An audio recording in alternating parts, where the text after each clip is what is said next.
lucky. I bought my first house when I was 18. And then from there, I was in a very successful IT sales job, and I just invested and invested. I met my husband and he had property. From there, we changed our standard 3-4 bedrooms into professional HMOs. How did you get on the property ladder? I was very lucky. By means... This is where the story begins, but not the way most people expect. An 18-year-old stepping onto the property ladder, that's not just ambition, that's access. And as you're about to see, this conversation isn't just about hard work. It's about timing, opportunity, and in some cases, privilege. From early investments to building full property portfolios, these landlords reveal how they got ahead in a system many say is broken. But here's the twist: while some are scaling up, others are being completely priced out. So the real question is this success story inspiring, or does it expose a deeper imbalance in the housing market? I had family help through inheritance. I think it's one of the best ways to be able to get on the property ladder at the moment. I don't think people's salaries have increased the same way the property market has, which is making it quite difficult for people to get on. We just started buying properties locally. I think we took a mortgage out because we didn't have one on our house, and bought. And there it is, one word that changes everything: inheritance. This isn't just a helpful boost, it's a massive financial shortcut. In today's market, where deposits can take decades to save, family wealth can instantly fast-track someone into property ownership. And that raises a serious question about fairness. If getting on the ladder increasingly depends on what your family has, not what you earn, then is the system truly merit-based anymore? Or are we watching a cycle where property wealth simply gets passed down, locking others out? We were buying properties sometimes then at £2,000 each. Wow. And then getting £2,000 grant for doing them up, so that's how far it goes back. Makes it sound ancient, doesn't it? How big is your portfolio now? 45 properties. So I got my first property when I was 20, but the biggest mistake that I have made when I was buying the property, I was so excited to get a property ladder, right? But then a few years down the road, when I spoke to other landlords, then I realized this moment is easy to overlook, but it's actually huge.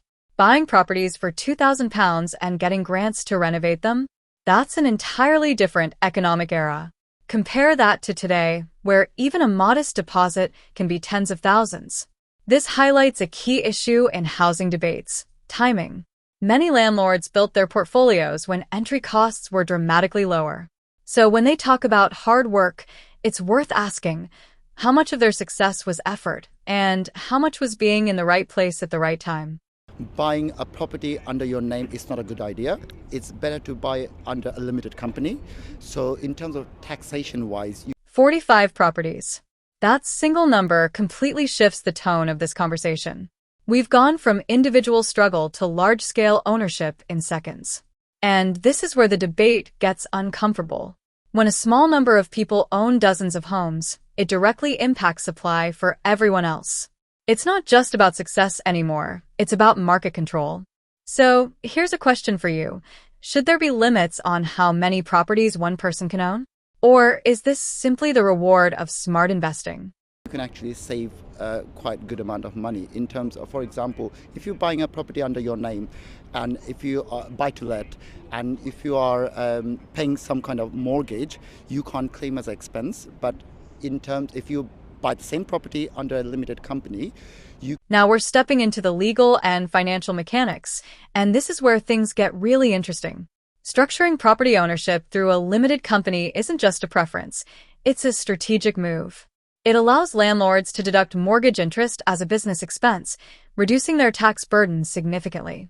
Meanwhile, individual buyers don't get the same advantage. So effectively, the system rewards those who already understand and can access these structures. And here's the big question: should housing, a basic necessity, be shaped by tax optimization strategies like this? you can actually claim those mortgage expenses as an expense of the company, so you can actually keep more money for yourself than expending towards the taxation. 20 is really young to get on the housing ladder. How did you manage that? So it comes from my family background. So my dad always been on a property market. So he's been a landlord, and I've been always in that environment since I was a little kid. What do you think is the biggest challenge facing landlords right now? To be honest, I'm a bit unique. I have got no issues at all. So I have a way with people. I will not let any of my tenants go without hot water for 12 hours. I know a lot of people in high-low places, and there is a lot of untoward landlords out there that are trying their, it's really unfair, and I'm glad renters' rights have come out, because something like this is getting rid of the, I don't know what you want to call them, yeah. But good landlords shouldn't be worried about the renters' rights. Absolutely not. And I'm really concerned, actually, because I know a lot of landlords, and loads of them are selling up. And I'm like, why are you selling up? And they're like, oh, and they can't really answer that. I mean, you've got to consider that 90% of landlords only own one property, which they inherited or whatever. And that's dwindling drastically because of the law changes with the right to rent and whatever else is coming in, plus the tax. So biggest challenge, the new regulations that coming in, the checks that are coming in, a lot of landlords we've seen like they're leaving the property market because it's not as profitable what used to be 10 years ago. So we have seen a trend, especially the government especially the tenant law that coming in. You can't evict any tenants, and also you can't increase the... This is the turning point where policy starts pushing back. New regulations, tenant protections, and restrictions on rent increases are clearly making landlords uneasy. But let's break that down. These laws are designed to stabilize the market and protect renters from sudden displacement or unaffordable hikes. So when landlords say it's becoming less profitable, it raises a key issue. Should housing be a high-yield investment or a regulated essential service? And more importantly, who should the system prioritize?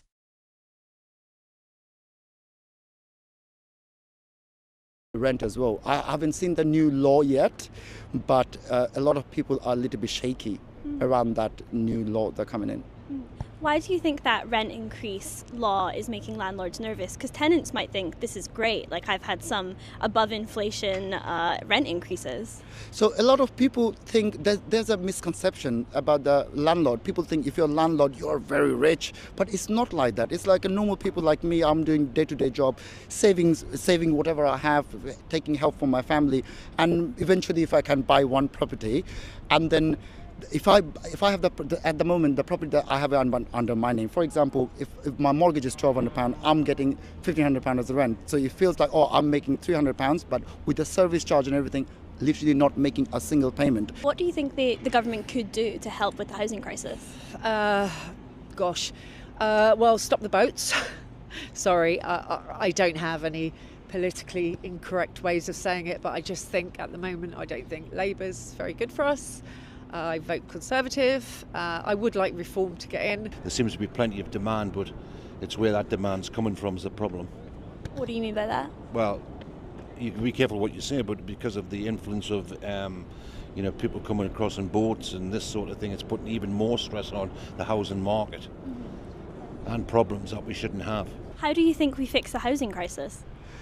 I don't have the right answer for that, but I think in terms of to fix it, I would say a little bit more support for the landlord, I would say, especially the taxation side, and if we can get some leeway with the tax, and especially for new generation or younger landlord who wants to come to the property market, there should be something for them rather than like big investor, but there should be something for the small investor to encourage them to come to this property industry. What advice would you give to a young person looking to get on the housing ladder today? Don't. Why is that? I think it's too difficult, really, unless they have some investment to start with, where they could probably buy a property or a couple of properties without loans.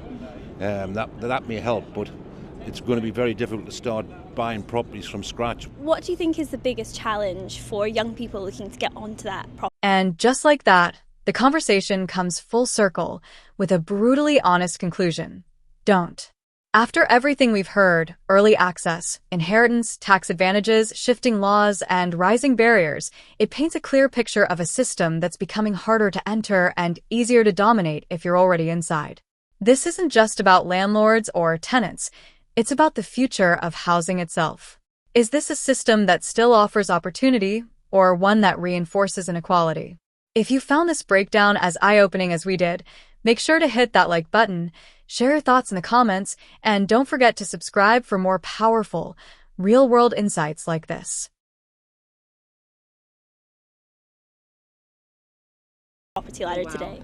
Finding a deposit massively. So I've got a 13 and 15-year-old, and obviously luckily that they have parents with family business. And I was just saying to this gentleman that I hope they go down that route. I'd obviously like them to have a trade such as an electrician or a plumber, because I often use them quite regularly for all our EPCs and EICRs. But yeah, so it's the deposit. I just think the government need to make it a little bit more easier for young people nowadays. I think people's salaries. I think the risk management from banks and to be able to provide a mortgage is really strict, as it should be. Obviously, we don't want another situation like 2008 where people can't afford the mortgages. But I think the pricing, people are just getting priced out of London compared to, well, I mean, in terms of the country as well.